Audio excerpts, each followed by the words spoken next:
Okay, I'm just going to see if I can make this shorter.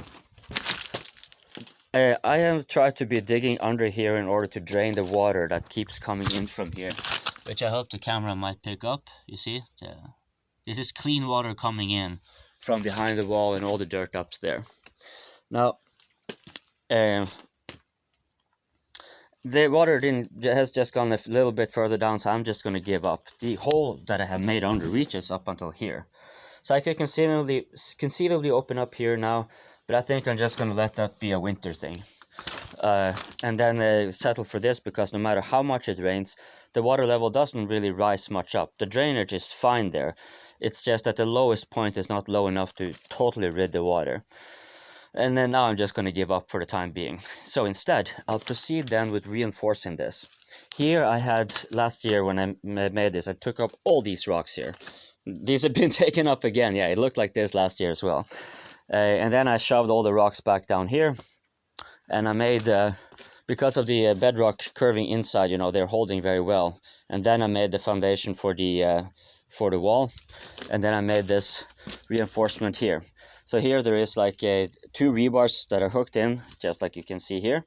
We'll get back to that. And one of them is, this one I think is twisted up like that, and then the other one is hooked to that one and into the foundation here to help support it.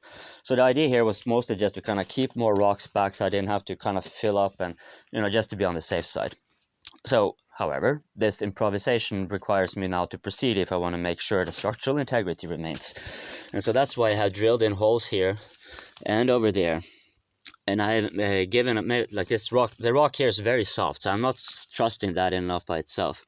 So I made a curvature inwards to you know, this of course adds strength to it. And as you may also notice, the rebar is then under the strong point, this entanglement of rebars and stones in concrete.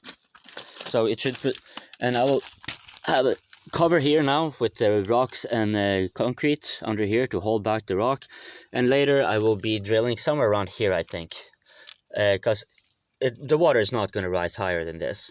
So I'm going to dig up all this so it looks like that, and then I'm going to rinse all the rocks, and then I'll take the clean rocks back down here, because now there's not going to be more dirt coming from anywhere.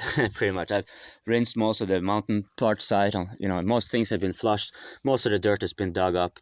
So here I can hook it up, and then I'll make a connection here and in here and across, and I'll make a connection between the foundation there and the bedrock, all more or less on the same height, as well as a connection here. And by connection I mean basically this, a rebar with the rocks and concrete encapsulating it.